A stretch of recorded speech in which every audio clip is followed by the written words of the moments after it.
কথা বলো এখন।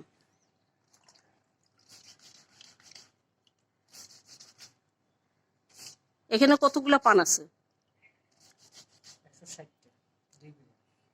2 ভিড়া পান কত নিল?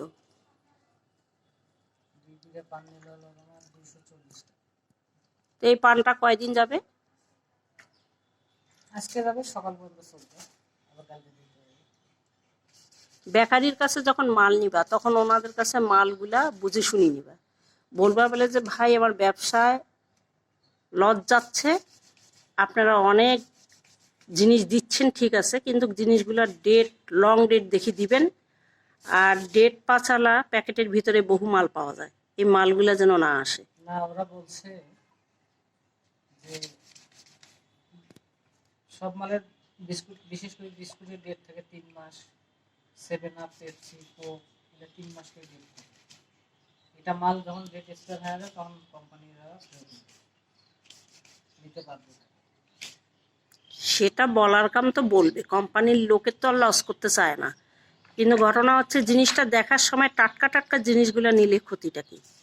ওরা তো টাটকাই হ্যাঁ, প্যাকেটের ভিতরে এক এক সময় ভালো থাকতো, সেল ভালো থাকে। এতদিন সেল ভালো হলো, এখন সেল ভালো হয় না কেন আপনার দোকানে? এখানে কম হয়, এখানে বেশি হয়, ব্যবসা তো প্রতিদিন ভালো হয় না, প্রথম প্রথম তো আপনি নিজেও ঠকেন নাই, আর আপনাকে ঠকায়ও নাই কেউ। ইদানিং আপনার মতন সোজা সরল সাপটা মানুষ এরকম করে ব্যবসা করেন। আপনি নিজেও দেখেন না প্যাকেটের দিকে গায়ে কি লেখা আছে, কত ডেট আছে। যদি দেখি থাকো তাহলে কিসের জন্য আবার ফিরে এরকম? আমার নিজের বাড়িতে যখন খাবার নিয়ে আসেন তখন ফিরে এরকম হয় কেন? আমাদের তো কোনো চাহিদা নাই, আমরা তো সামান্য হয়তো পাউরুটি, বিস্কুট, কলা, এই এই জিনিসগুলোই আমরা নিয়ে আসি। কলা তো আর ডেট ফেল করা জিনিস নয়। ওই বিস্কুট, পাউরুটি, এই কেক, টিফিন কেক, এই এই সমস্ত জিনিসগুলোর ডেট থাকে না কেন? তা আমরা কি 3 মাস পরে আপনার দোকানের মাল খাই? এই আপনার মুখ না থাকলে না, আপনি যে কোন স্বর্গে যাইতেন? হ্যাঁ, খালি পারেন বেরিয়ে যাওয়ার সাথে আপনি কি আর কব, বলার মতন ভাষা নেই। এই জন্য তো ক্লিনিকের মহিলারা আপনার দিকে টোপ দিছে, রাতে 1টা 1:30 পর্যন্ত আপনার অপেক্ষায় থাকে। ওটা পান তো আর উছিলা না, আপনাকে দেখার জন্য ওরা এরকম অপেক্ষা করে। আর কিছু মানে যেটা সত্যি বাস্তব কথা সেটাই তো বললাম।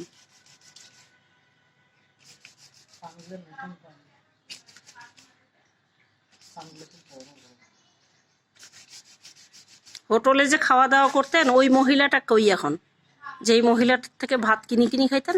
আছে, কালকে আসি বলতেছে ভাত লাগবে না।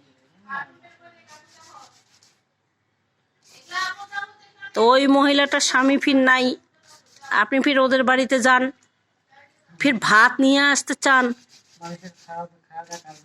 খাইয়ে দেয় কাজ নাই, আপনাকে সে সাদে কেন ভাত? 60 টাকা করিয়া ভাত খান, 70 টাকা করিয়া ভাত খান, খায় পেটের সমস্যা করেন।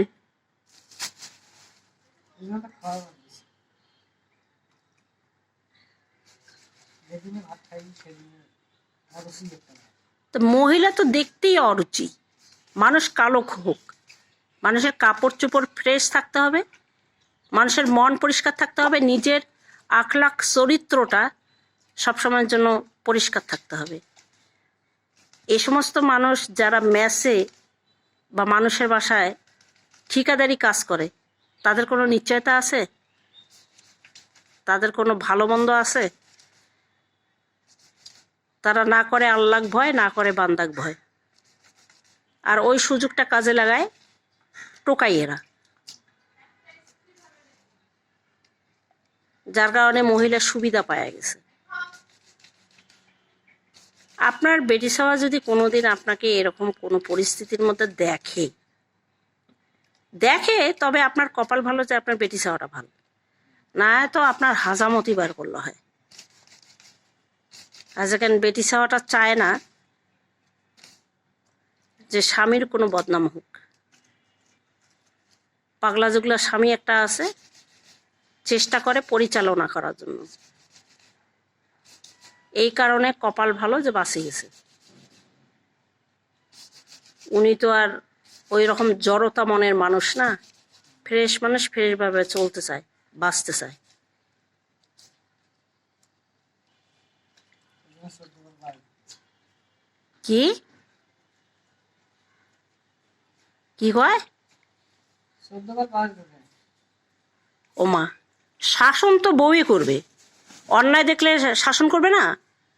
আপনারা বেয়াদবি করবেন, আপনারা রাত 1:30টার সময় আসবেন, সামান্য আপনার পান দোকানে পান বিক্রি করেন, চা বিক্রি করেন, সিগারেট বিক্রি করেন, ওখানে বিক্রি তো রাত। সব কিছু রাত্রেবেলা বিক্রি, এই বলতেছেন ব্যবসা লজ। দিনের বেলা ব্যবসা নাই। হ্যাঁ, এই দিনে যদি দিনে ব্যবসা না হয়, রাতে কোন দোকানে ব্যবসা হয়? রাতে আপনার দোকানে পান, সিগারেট আর চা নাস্তা। চা নাস্তা বলতে এই সব প্যাকেটজাত। বিকেল থেকে টুকটাক চাটা বিক্রি হয়, হ্যাঁ পান সিগারেট। হ্যাঁ, তো এই ব্যবসার ক্ষেত্রে রাতে কেমন করে ব্যবসা হয়? বড় বড় হাইফাই হোটেলগুলোতেও তো সেরকম রাতে তাদের জমজমাট ব্যবসা হয়, কিন্তু আপনার তো এরকম হওয়ার কথা না, দিনে হয় না রাতে হয়। কি জানে আল্লাহ মাহবুদ জানে। 11টা থেকে 12টা পর্যন্ত একটু সিগারেট বিক্রি হয়।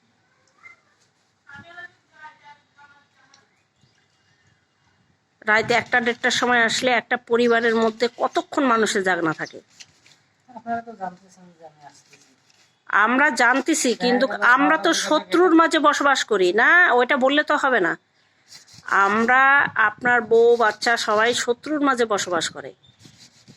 কখনো নিরাপত্তা যদি দেয় তাহলে এক সৃষ্টিকর্তায় তাদের জন্য হেফাজতকারী আছে, কিন্তু তাই বলি বলছে সতর্ক থাকার জন্য, সাবধান থাকার জন্য।